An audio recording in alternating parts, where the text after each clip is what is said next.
The views and opinions expressed on this program are those of the participants and do not reflect the views of BronxNet or the program underwriters.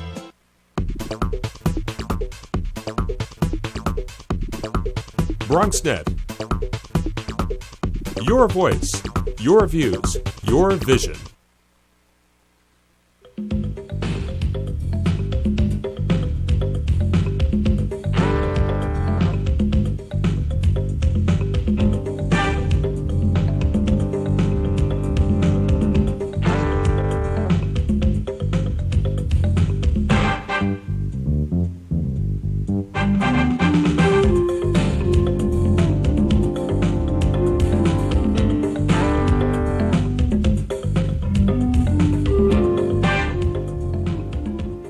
Good evening and welcome to BronxTalk.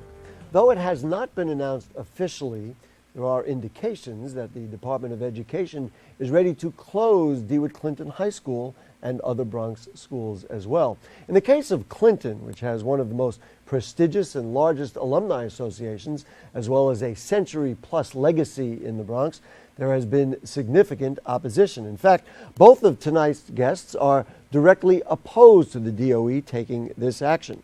We're going to examine the prospects for DeWitt Clinton High School and also talk about how to reform and improve high school education in the Bronx. If you'd like to ask questions or make comments, then call in at 718-960-7241. You can also email them to us at bronxtalk@hotmail.com, and we'll read those on the air during a future edition of our program. But for now, please join me in welcoming a former Clinton principal who was also a former superintendent of Bronx high schools, Dr. Norman Wexler. Good evening, sir. Thank you for joining us. Gary, thank you so much. And also a noted DeWitt Clinton faculty and historian. He wrote a book called Castle on the Parkway.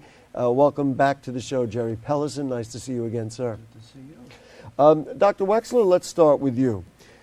Before we even get into the specifics of DeWitt Clinton High School, there has been a movement over the last couple of decades to take a large high school in the Bronx and elsewhere in the city, cut it up into 3 or 4 different parts, sometimes maybe even more, and make schools, smaller schools out of it.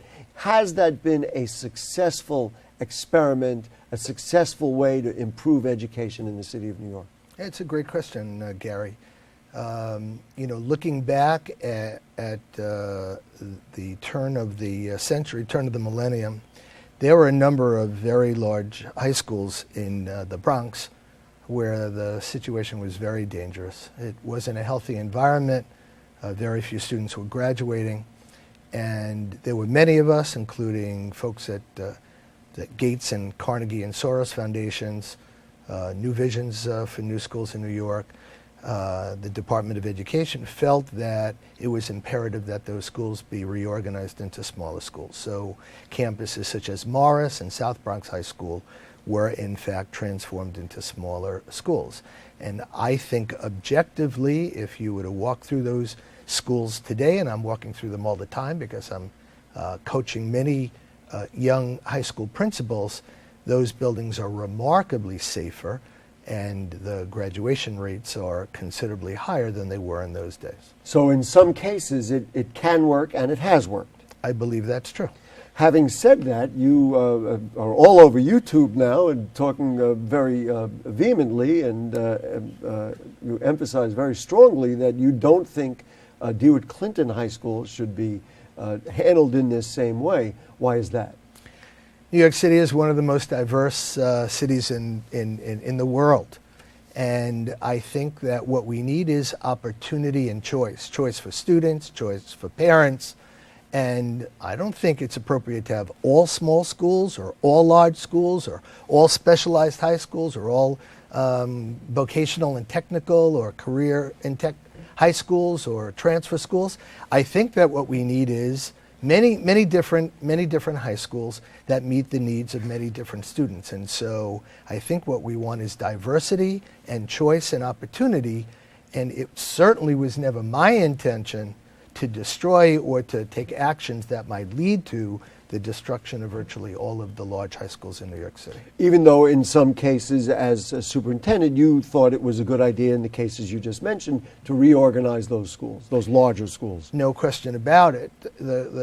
What I didn't anticipate, and I think there were others who may not have anticipated, was what would the effect be of rapidly creating so many new small schools in the city? What would the effect be on the remaining large high schools? And I think that we have to say, looking at the data, that it's had a very deleterious effect across the city. DeWitt Clinton received its second consecutive F on the annual school progress report. Clinton is falling within the 5% of lowest performing high schools statewide. There are ongoing safety concerns. Gee whiz, you know what? We need solutions. It worked in some other places. Why not here? Well, again, I think that given Clinton's extraordinary history, 200,000 plus alums have gone on to some of the most important and most illustrious careers in the world. One of whom is hosting this television show right now. I can't deny it. It's true. And I'm not saying I'm one of the most illustrious, but I certainly am one of the alums. This is absolutely true. And we're proud to be honorary alums. And so I think that we should try to fix it, not nix it. And I think that it certainly deserves the efforts of the department to try to put the resources into it, to level the playing field, and to support the school in such a way that it could return to the days of glory that it knew not that many years ago. We'll get back to you about what some of those possibilities might be. Let's bring Mr. Pellison into the equation.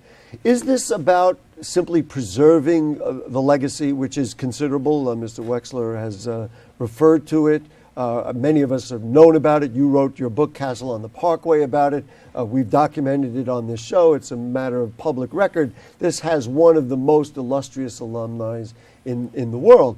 Is that really what's at stake here, or is there something else? Well, when officials in the city say that the school and what it did in the past doesn't matter, right there we have a realization that these people do not understand that a school belongs to everyone who ever attended it. And using the business model that is in great favor these days, basically they're saying, well, you know, if you have a Burger King franchise and the sale of Burger King's drops, you close the franchise. And so if a school has trouble, you close the school.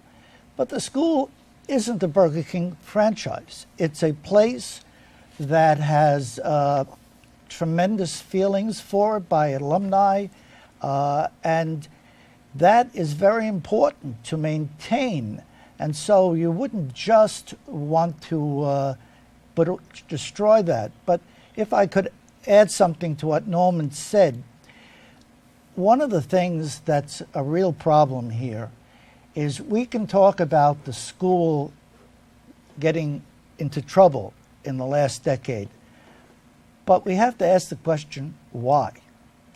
And when Norman was principal, he did a fantastic job, and there was a renaissance in the school. It got all kinds of awards, and U.S. News and World Report called it one of the outstanding high schools in America.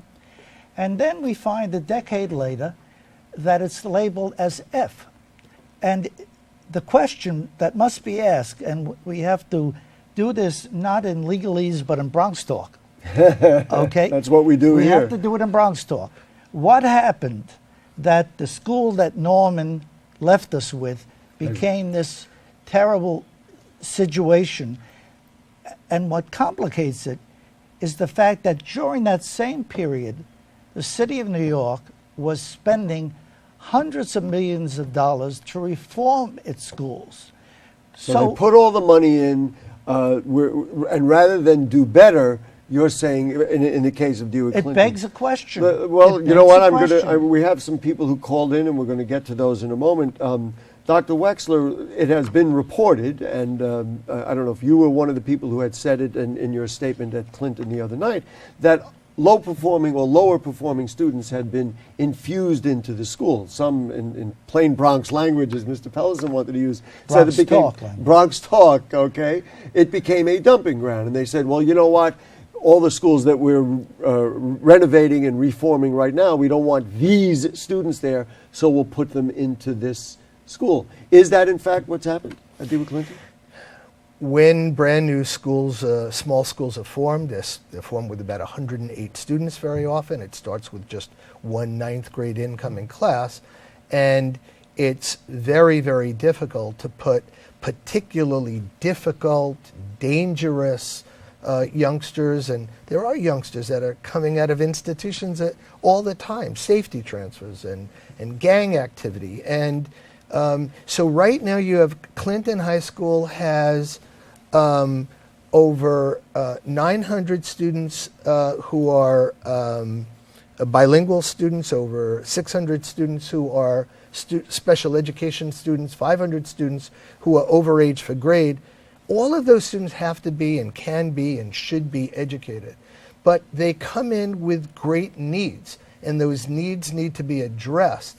And you can, and most of the students with special needs and the students who are bilingual students are coming in with very, very low skills. Are the resources that Mr. Pellison was talking about being put into DeWitt Clinton, so knowing, well, if we're going to bring students who have particular needs, then therefore we're providing the resources so that there's the proper teaching, the proper guidance, the proper support that these students So would that's need. exactly what hasn't happened. You're going to put a tremendous concentration of students with exceptionally high needs together. They have all the needs that you just described, and that requires personnel and funding. Oddly enough, one of the main leaders of the Department of Ed in put in charge of the breaking up the schools is quoted as saying, you can read it, that the truth be known, large schools do not do a very good job handling the hardest to serve students. Now, it's rather ironic that having made that as a statement, that their response was to put those students in the very schools that they were claiming couldn't serve them. So the other night, Norman pointed out, yes, it's a good idea to let these new schools get their roots in place and all the rest of it, but the answer then is not to take the students that those schools don't get and give them to the larger schools. Give them to the larger schools. You know, I've got a loaded question, and then we're going to go to the phone. So Okay. what if it turns out that they do break Clinton up into 4 or 5 schools, and 2 or 3 of those schools end up being controlled by for-profit charters? Would that close an equation of intention that either of you would be willing to admit? It was a loaded question. I knew it. I think it's too soon to comment, really, for myself. You know, That was plain Bronx talk, and I put it on the table. It's a whole other conversation about for-profits and charters, and that raging controversy is going on across the country. I said it. Let's bring on Randolph from White Plains Road. Hi, Randolph. How are you? Yes? Yes, how are you, sir? Nice to have you with us. Thanks for calling. Well, thank you. I want you to know that I enrolled in DeWitt Clinton High School as a student in September 1951. Okay. I graduated from DeWitt Clinton High School in June 1954. Yes, I made it within 3 years. And I got the gold medal award for the French because I got the highest mark in French. There you go. Do you have a question or a comment, or is that basically the story you wanted to tell us, which we can No, appreciate? I tell that the Clinton has an edge on all other schools, not only in the United States of America, but throughout the whole world. The reason is that in every school in the world that they teach biology, they study the onion skin cell as the basic plant cell. But they do it wet mounts. Wet mounts are untidy. Okay, but In Clinton, we have the dry mounts. Okay, but your point here is that you very much would like, I'm assuming, would like to see Clinton stay open and be able to be as productive as it was for you. That's right. Yes, sir. Okay. Exactly. Randolph, thank you very much. We've got Sydney from Bedford Park. Sydney, how are you? Thing. Hi. I'm calling as a Dear Clinton alum. Okay. Which is And- strange because when I was at Clinton, you couldn't have been a student there, but that's okay. Interesting, isn't it? Yes. And so with the change of demands of society, Dear Clinton became co-ed, and its success in the upcoming decades is even greater because of the females. Okay. Do you have thoughts about what ought to be done here, and what if you heard that the school had failing grades? I mean, what are your thoughts about that? I completely agree with the gentleman whom I absolutely respect and honor that you have on today. The school, unfortunately, has been underfunded. It has not been given the resources necessary, and this comes from someone who's an alum and also an educator. Mm-hmm. I currently work at a very large school that's in a suburban setting. And one of the reasons I accepted working in that very large suburban school was because it reminded me so much of the Dewa Clinton that I attended. Mm-hmm. So you're certainly voting along with our two guests. Thank you so much, Sydney. We appreciate the call. Absolutely. I just wanted to comment that I appreciate the transparency in the conversation, and that needs to go forward from here on. Well, it's Bronx Talk. That's what we do. That's the great Sidney Valerio. Oh, there you go. So you know who it is. I knew who it was. They both knew. Did you want to make a further comment? She epitomizes everything that's magnificent about our school. A scholar, athlete, incredibly involved in all of the activities of the school. And one thing that's really very hard to describe, Gary, we could talk about the academics and the great Macy program and the fabulous colleges and the college readiness, even now with the F. Notice that Clinton High School's college readiness is right up there, which is very important. Many small schools have pathetically low college readiness scores, meaning that the kids are graduating, but they're not college ready. But Sydney took advantage of so many of the activities in the school that make it, because schools are not just about academics in the classroom. Could I you want to interject something, of course? Yes, because Sydney brings up a good point. She reminds me that at the meeting that was held at the school last week with the Department of Education, I was very taken by how many students got up at the mic and spoke about how the history and tradition of the school mattered to them. Okay, I wish the people down in the Tweed House building would understand that this is not just something that matters to people who graduated in 1954, but it kept on coming up over and over again. The second thing that kept on coming over and over again is, why doesn't the board, the Department of Education, do something about students who interrupt the education of everyone else in the building?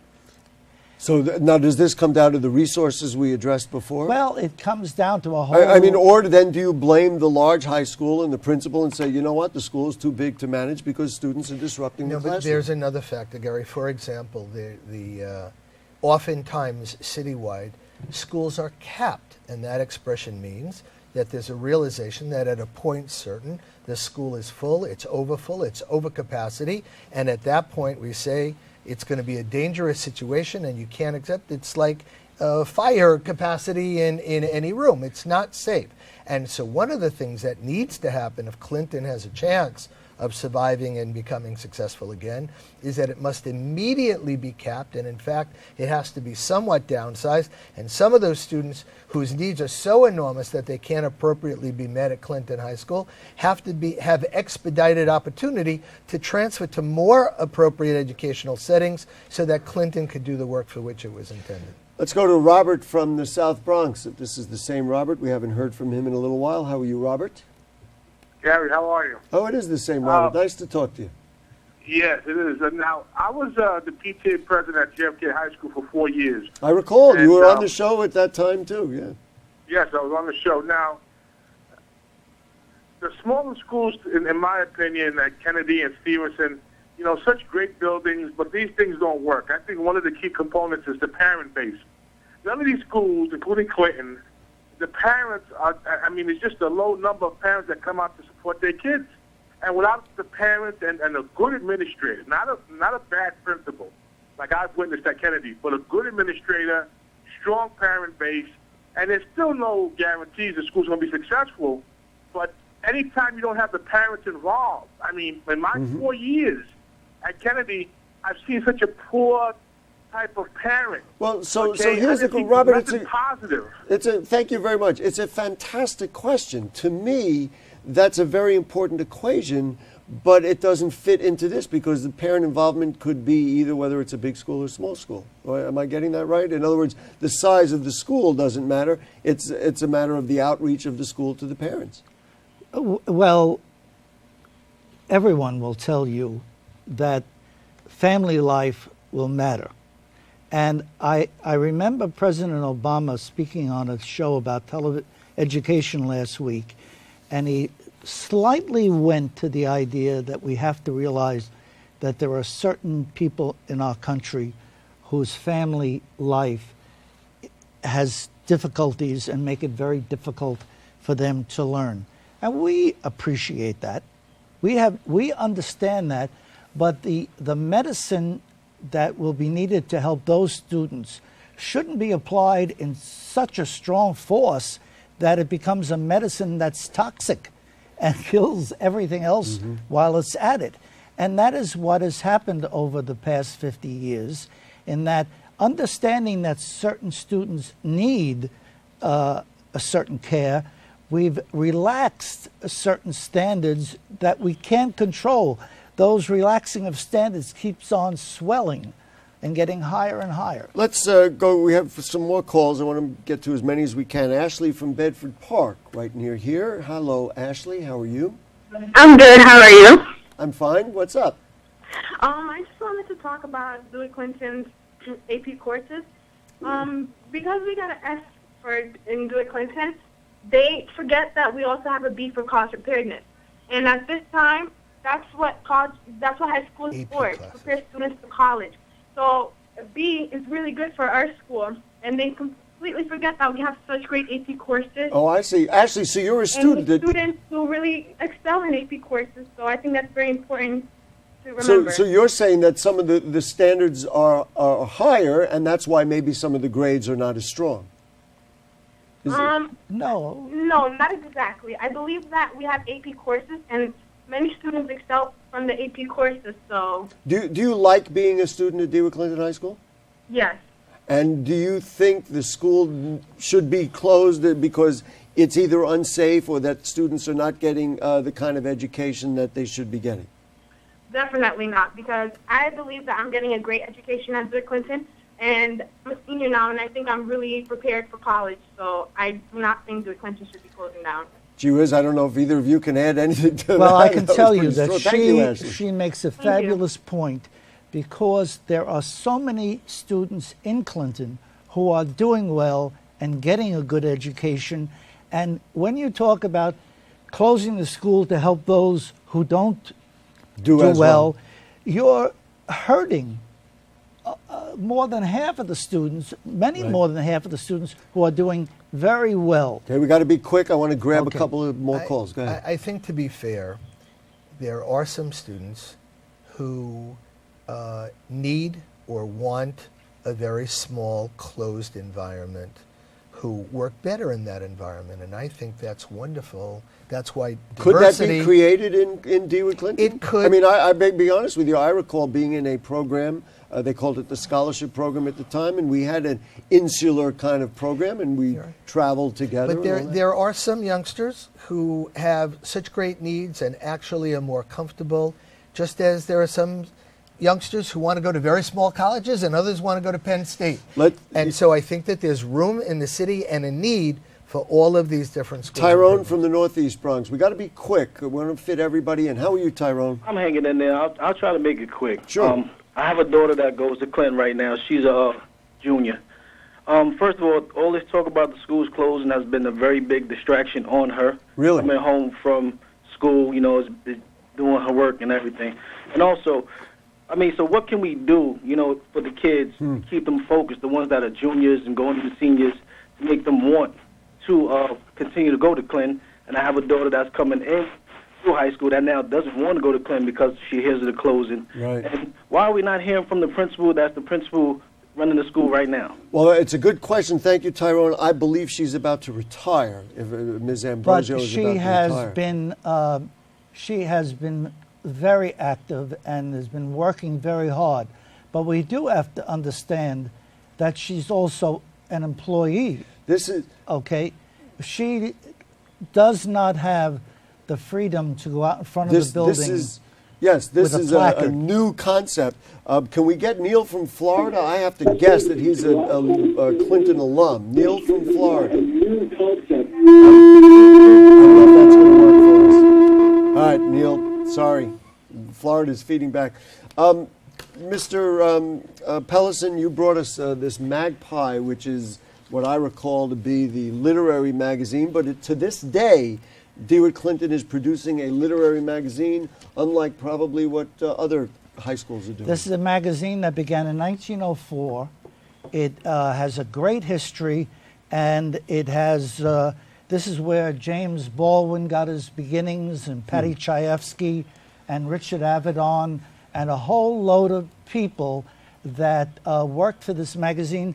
Today, in the United States of America, you got to be quick. There are websites where students are taught about literary magazines, and the Magpie is their the issue. example. Dr. Wexler, what's next? Is there a protest, or are you just wait and hear what the DOE does? You opened the show by saying that intimating that Clinton was on the verge of being closed. I hope that that's not the case. We hope that that's not the case. And what's critically important now is for all who love Clinton, all who think it's important, and I'm not just talking about alums and retired faculty members. I'm talking about citizens of the Bronx. Okay, now what do you want them to do? And I think that they need to communicate to our elected officials, to the mayor and to the chancellor and to the borough president. And there's going to be a rally. Okay. Okay. Can they call the Alumni Association? They can call the Alumni Association. We did give numbers and names. Right. It's going to be December 27th at the Bronx County Courthouse. And we haven't got the time set right, but if they go to the website, alumni website, or call the alumni office, they'll get the right time. DeWitt, Clinton. Jerry Pellison, thank you so much. Dr. Norman Wexler. You can go on YouTube and hear Stan Lee sing that song. Yeah, that's right. Folks, if you have further comments or questions on anything you heard on tonight's show or anything going on in the Bronx, then email them to us at bronxtalk@hotmail.com. You can make a comment on our Facebook page, and we'll read those on the air during a future edition of our program. Archives of Bronx Talk are available at bronxnet.org. You click Bronx Talk on the right-hand navigation bar. Also, please become a fan of Bronx Talk on Facebook. Now, we'll see you next week with a holiday show featuring a Bronx artist, and a couple of Bronx artists, actually, who produced shows called Collective Energy right on time for Christmas. Then the week after, an important show. All our shows are important, of course. On December 31st, New Year's Eve, we'll bring on a social scientist and Bronx assemblyman to talk about access to mental health services and gun control. And you know why we're doing that. Make sure you're with us then and every Monday night. Happy holidays. Stay safe and healthy during the holiday season. Thanks to Jane Folloro, our producer, our director, Michael Arias, our studio coordinator is Dina, to all the cast of thousands around us, and to you, good night. Thanks. Stay there. Don't go.